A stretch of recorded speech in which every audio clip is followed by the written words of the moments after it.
तो नेक्स्ट अब हम पढ़ेंगे एनकोडर्स के बारे में और डिकोडर के बारे में।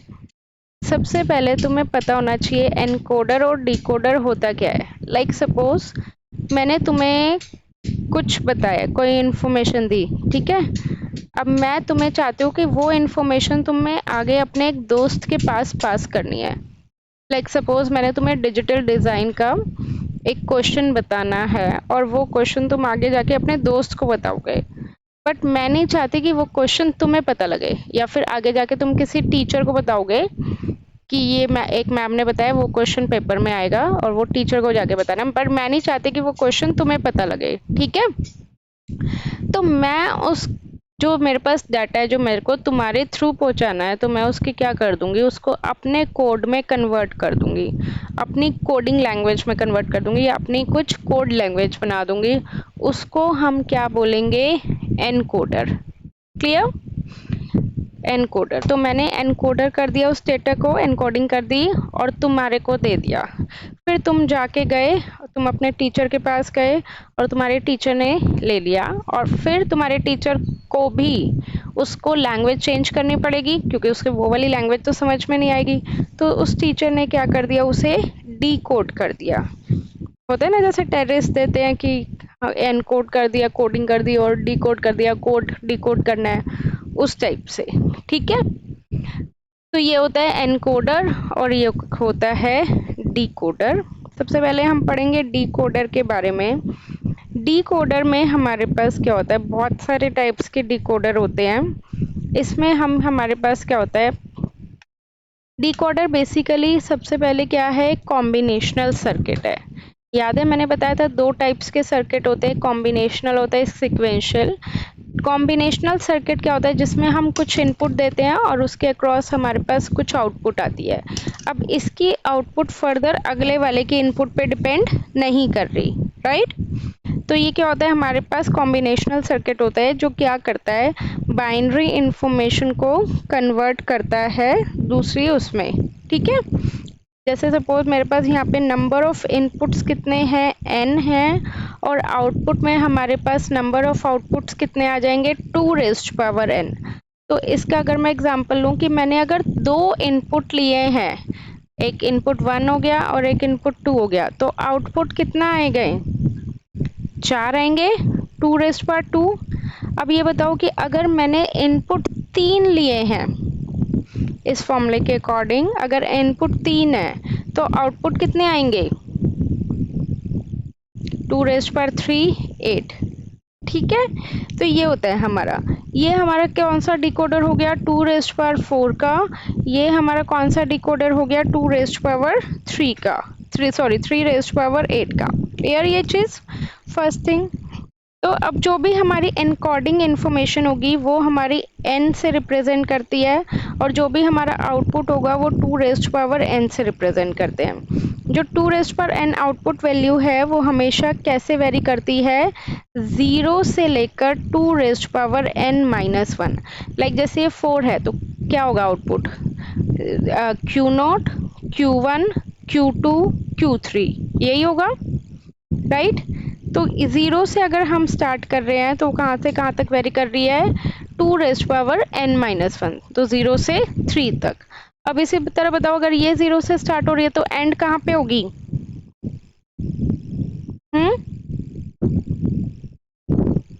बोलो, 0 से लेकर 7 तक एंड होगी।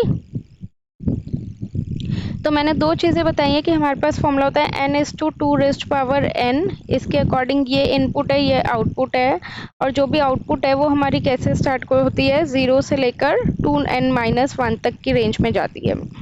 अब जो डिकोडर है वो हमारे पास इनपुट्स को इनेबल करता है और उसके अकॉर्डिंग काम करता है। तो सबसे पहला डिकोडर जो हम पढ़ेंगे वो पढ़ेंगे 2:4 का डिकोडर, ठीक है। अब जैसे कि तुम्हें नाम से पता लग रहा है कि 2 इनपुट्स हैं और हमारे पास 4 क्या हैं, आउटपुट्स हैं, राइट। आउटपुट को जनरली हम y से रिप्रेजेंट करते हैं, तो ये कितना हो जाएगा, y0, y1, y2, y3, और इनपुट को हम a और b से रिप्रेजेंट कर देते हैं, ठीक है। इसमें हमारे पास एक एनेबल पिन भी हम शो करते हैं। एनेबल पिन का मतलब क्या होता है, जैसे फॉर एग्जांपल तुम्हारे घर की एमसीबी है, ओके। अगर सपोज मैंने बाहर से एमसीबी बंद कर दी और अंदर अंदर तुम्हारे फैन लाइट के स्विच ऑन भी है, तो क्या वो फैन और लाइट चलेंगे? नहीं चलेंगे ना, राइट। तो वो क्या हो जाएगी? तो इसी तरह अगर मेरी एनेबल पिन 0 है तो क्या कुछ भी आउटपुट आएगी? नहीं आएगी। अगर मेरी इनेबल पिन 1 है तभी उसके अकॉर्डिंग कुछ आउटपुट आएगी। इनेबल पिन का फंक्शन समझ गए? इफ लिख सकते हो ये चीज, if enable input is equal to 1 तभी हमारे पास आउटपुट आएगी। If enable input is 0 then output is also 0। Got it? अब इससे रिलेटेड हमें क्या बनानी होती है? ट्रुथ टेबल बनानी होती है, राइट। ट्रुथ टेबल में तुम्हें पता है हम क्या शो करते हैं? इनपुट शो करते हैं और क्या शो करते हैं? आउटपुट शो करते हैं, राइट। अब इनपुट हमारे पास दो हैं, दो इनपुट है तो कितने पॉसिबल कॉम्बिनेशन होते हैं? 2 रेज़्ड पावर 2 4। तो एक इनपुट है ए, एक इनपुट है बी। और एनेबल पिन भी लिखना चाहो तो लिख लो, नहीं लिखना तो मत लिखो, कोई ज़रूरी नहीं है।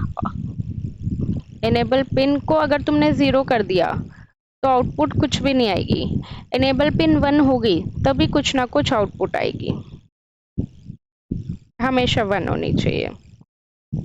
अब आउटपुट देखो, 2:4 के डिकोडर में हमारे पास कितनी आउटपुट है?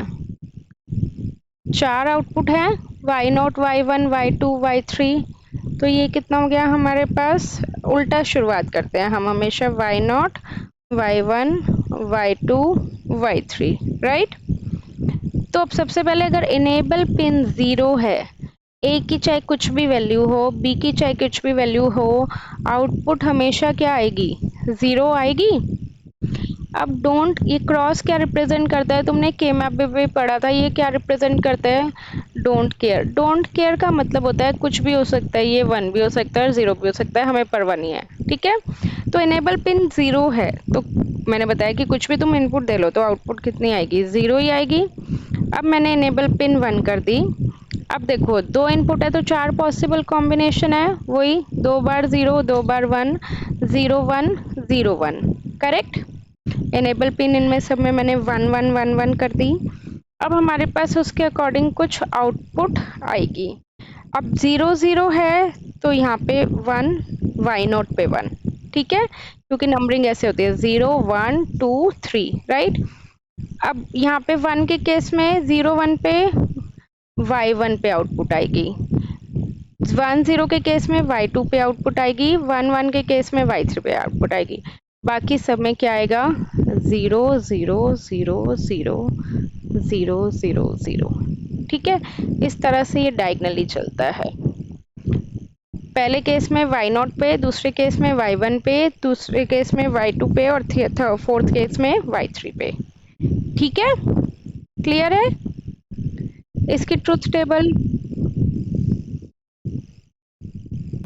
अब हमें इस पे बेस्ड बनानी है ट्रुथ टेबल। उससे पहले हमें क्या बनाना पड़ेगा? एक्सप्रेशन बनाना पड़ेगा। अगर मैं y0 का एक्सप्रेशन बनाऊं तो यहाँ से देखो, y0 का एक्सप्रेशन क्या होगा? a पे 0 है, b पे 0 है, तो y0 का एक्सप्रेशन क्या होगा? a bar b bar, right. अब y1 का एक्सप्रेशन देखोगे तो y1 का एक्सप्रेशन क्या है? a पे 0 है तो a बार आ जाएगा, b पे 1 है तो b आ जाएगा, राइट। अब मुझे y2 का एक्सप्रेशन और y3 का एक्सप्रेशन तुम बताओगे।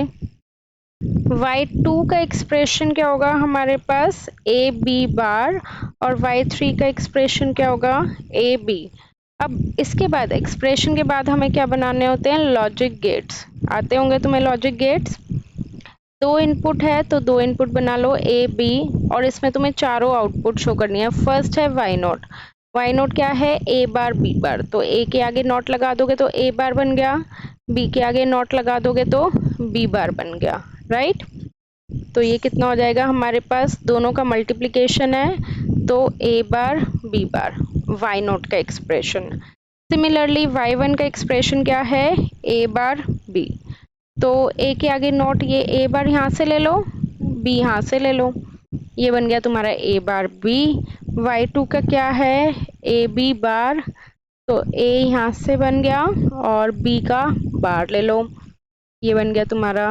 और y3 का क्या है, a b, तो a यहाँ से b यहाँ से, ये एंड गेट। तो ये हो गया तुम्हारा 2:4 का डिकोडर। सबसे पहले ब्लॉक डायग्राम बनाना है, ब्लॉक डायग्राम के बाद उसकी ट्रुथ टेबल बनानी है, ट्रुथ टेबल के बाद उसका एक्सप्रेशन बनाना है, और एक्सप्रेशन से तुम्हें क्या करना है, गेट्स ड्रॉ करने हैं। क्लियर? इसी तरह हमारे पास नेक्स्ट है 3:8 डिकोडर।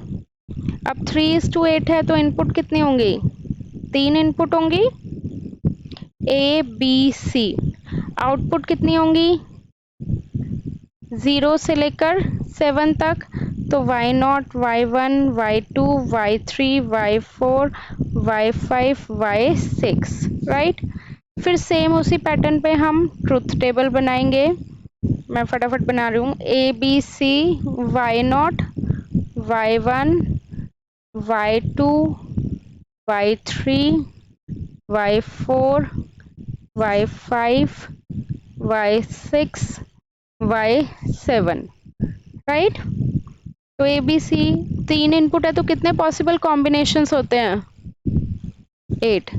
तो 4 बार 0, 4 बार 1, 2 बार 0, 2 बार 1, 2 बार 0, 1 1, 0 1, 0 1, 0 1, 0 1।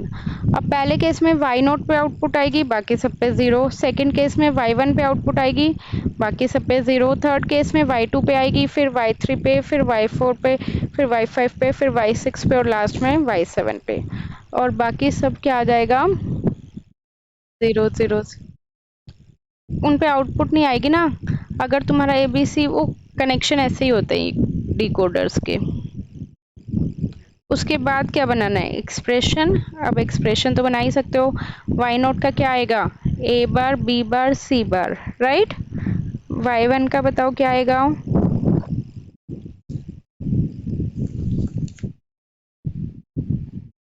इसके बाद एक्सप्रेशन से उसका लॉजिक गेट डिजाइन कर सकते हो,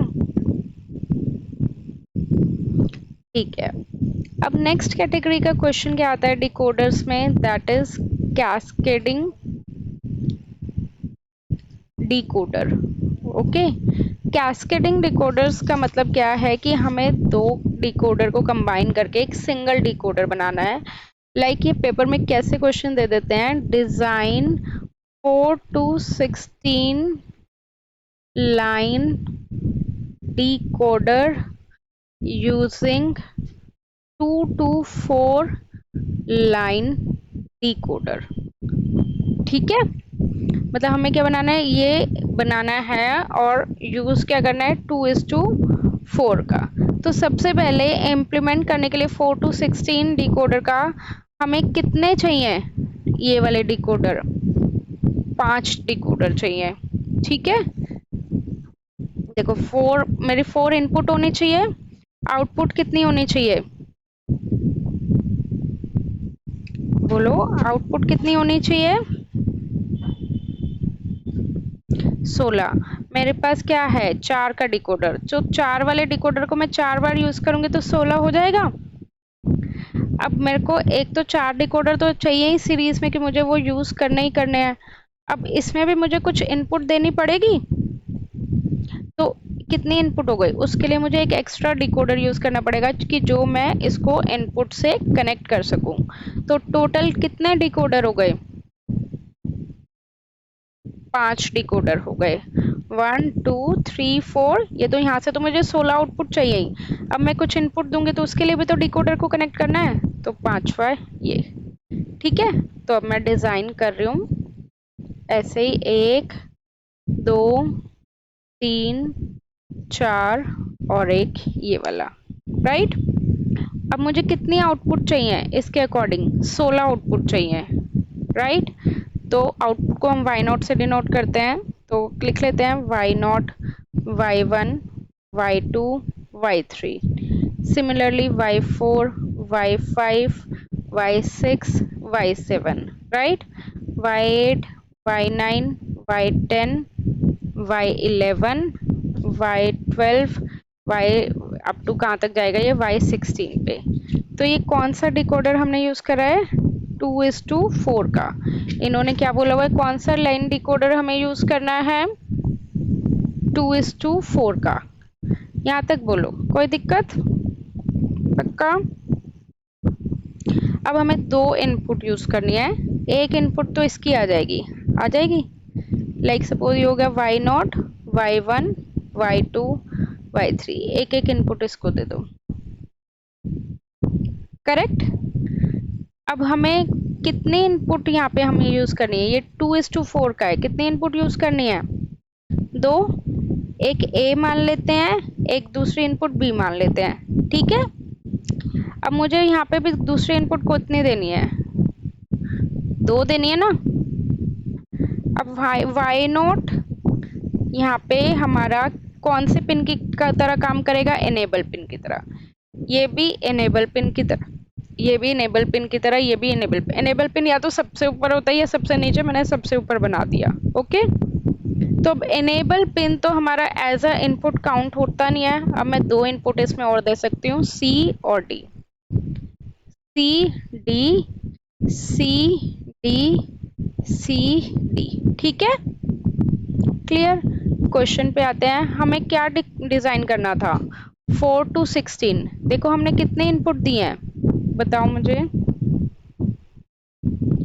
एक इनपुट ए हो गई, दूसरी इनपुट, तीसरी इनपुट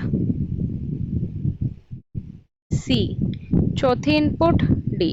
ये सारी सेम ही है, मतलब सी की एक लाइन बना देना और डी की एक लाइन बना देना, तो उसको कनेक्ट कर देना ऐसे, ठीक है। सारी चार इनपुट हो गई। अब हमें आउटपुट कितनी चाहिए, 16 हमारी आउटपुट आ रही है, सिंपल।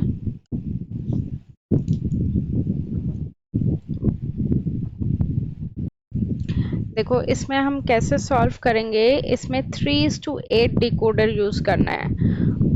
3:8 है तो हमारे पास क्या हो जाएगा, तीन इनपुट ए बी सी और 7 आउटपुट होंगी, y0, y1, y2, y3, y4, y5, y6, y7।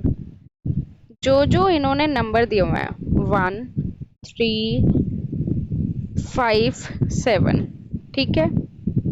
जो इन्होंने नंबर दिए हुए हैं इसको कंबाइन कर लो और गेट से कंबाइन करके लिख दो, तो ये हो जाएगा तुम्हारा आउटपुट। यहाँ पे इन्होंने पाई एम दिया हुआ है तो हमें नोर गेट से करना होगा, और अगर यहाँ पे इन्होंने सिग्मा एम दिया होता तो हमें और गेट से करना होता, सिंपल, बस ये डिफरेंस है, ओके। सोप फॉर्म में हमेशा हम क्या करते हैं, और गेट यूज करते हैं, और पोज फॉर्म में, पाई एम वाली फॉर्म में हम क्या यूज करते हैं, नोर गेट यूज करते हैं। ये चीज लिख लो, ये तुम्हारा डिजाइन हो गया। नेक्स्ट अब हम पढ़ेंगे एनकोडर्स के बारे में। जैसे मैंने बताया था डिकोडर्स, वैसे हमारे पास है एनकोडर्स। जनरली तुम्हें एनकोडर 2 बिट के, 3 बिट के या 4 बिट के मिलेंगे, depending on number of inputs. अगर हमारे पास n बिट का एनकोडर है तो उसमें हमारे पास इनपुट लाइंस कितनी होंगी, 2n। उल्टा होता है, जैसे वो 2:4 था, वो ये क्या होएगा हमारे पास 4:2। तो इनपुट ज़्यादा आउटपुट कम। जैसे वो 3:8 था, ये क्या होएगा 8:3। सिमिलरली ये क्या होएगा 16:4। Got it. अब इसमें हम इनपुट को तो वही किससे रिप्रेजेंट करेंगे, डाटा से। तो सबसे पहले अगर हम बात करें 4:2 एनकोडर के बारे में, हमारे पास कितने इनपुट हैं, 4 इनपुट हैं और 2 आउटपुट हैं। Output Q0, Q1, input D0, D1, D2, D3, ठीक है। अब इसमें ये 4:2 का डिकोडर हो गया। हमारे पास यहाँ पे ट्रूथ टेबल बनाएंगे फिर से वही। अब ये बताओ 4 इनपुट हैं, तो D0, D1, D2, D3 इस तरह से रिप्रेजेंट करते हैं। 2 आउटपुट हैं तो Q0, Q1। अब इसमें वही है, 2 केस है तो 4 पॉसिबल कॉम्बिनेशन होते हैं। 2 बार 0 0 1 1 0 1 0 1। अब इसमें सब कुछ उल्टा चलता है। लाइक फर्स्ट केस में यहाँ पे 1 आएगा, देन यहाँ पे 1 आएगा, देन D2 में 1 आएगा, देन D3 में 1 आएगा। बाकी सब क्या हो गए तुम्हारे 0 0 0 0।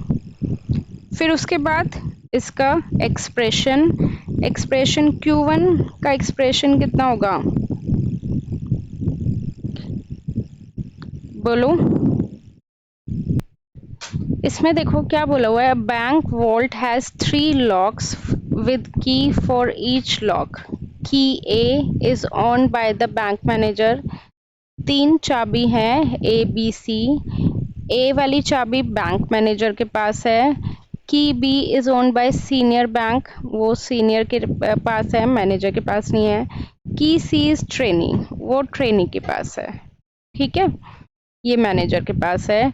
इन order to open the wall door at least 2 people must insert their keys into the signed locks at the same time. 2 जने डालेंगे तभी तुम्हारा लॉकर खुलेगा। The trainee bank teller can open the vault only if the bank manager is also involved in opening the vault. ये चाबी डालेगा और bank manager डालेगा तभी खुलेगा। ठीक है, सीनियर के डालने से नहीं खुलेगा। Determine the truth table. अब सबसे पहले तो ट्रूथ टेबल बना लो। 3 इनपुट है तो कितने पॉसिबल कॉम्बिनेशंस हैं 8। ठीक है, 4 बार 0, 4 बार 1, 2 बार 0, 2 बार 1, 0 0 1 1, 0 1 0 1, 0 1 0 1। यही है। अब ये है तुम्हारा बैंक, ये बैंक लिख रही हूँ मैं। ये है तुम्हारा मैनेजर, ये है तुम्हारा ट्रेनी, और ये है तुम्हारा कौन है, नहीं, ये है तुम्हारा सीनियर और ये है तुम्हारा ट्रेनी। यही है। अब इसके अकॉर्डिंग देखो आउटपुट कब आएगी, जब 2 बार 1 होगा, है ना। पहले वाले में आउटपुट नहीं आएगी 0। इसमें भी एक बार 1 है 0, इसमें भी एक बार 1 है 0, इसमें 2 बार 1 है, ये वाला केस है। बट इसमें देखो ट्रेनी ने डाला चाबी, सीनियर ने डाली, तो क्या खुलेगा, इनकी कंडीशन के अकॉर्डिंग खुलेगा, नहीं तो 0। इसमें भी एक ही बार 1 है 0। इसमें देखो ये वाले केस में मैनेजर ने डाली और ट्रेनी ने डाली, इसमें खुल जाएगा। इसमें मैनेजर ने और सीनियर ने, इसमें भी खुल जाएगा और इसमें भी खुल जाएगा। तो ये बन गई तुम्हारी ट्रुथ टेबल। समझ गए क्वेश्चन, इजी था। अब इसके बाद के मैप, इससे तुम्हें क्या डिजाइन करना है, के मैप। तो 0 1 2 3 4 5 6 7। ठीक है, 3 इनपुट्स हैं तो कितने 3 वेरिएबल हैं। 3 वेरिएबल का के मैप ये होता है A B C, राइट। 0 0 0 1 1 1 1 0 0 1। तो नंबरिंग करते हैं 0 1 2 3 4 5 6 7। तो नंबरिंग कर लेते हैं, 0 पे 0 है, 1 पे 0 है, 2 पे 0 है, 3 पे 0 है, 4 पे 0 है, 5 पे 6 पे 7 पे 1 है। अब इसके बाद क्या करनी होगी, पेयरिंग। पेयरिंग तुम बताओ। इसकी देखो ये एक पेयर ये हो गया, एक पेयर ये हो गया, राइट। इसकी नेमिंग कितनी होगी, ये क्या है बी बार सी और बी सी। तो इसका हो जाएगा सी और इधर से, हाँ इधर से हो जाएगा ए, तो ए सी। और इसकी नेमिंग कितनी हो जाएगी बी सी बार, तो इधर से ए है और ए बी। यही बोला था तुमने, y is equal to A B plus A C. तो अब ऑब्टेन द लॉजिक सर्किट हमने बना लिया यूजिंग एंड और गेट। तो इसका हमें लॉजिक डायग्राम बनाना है, वो तो तुम बना लोगे। ए बी सी, तो ए बी का एंड गेट, ए सी का एंड गेट, और इन दोनों का कॉम्बिनेशन और गेट। नेक्स्ट बनाना है convert the obtain table into an NAND, इसको नैंड में कन्वर्ट करना है। ओके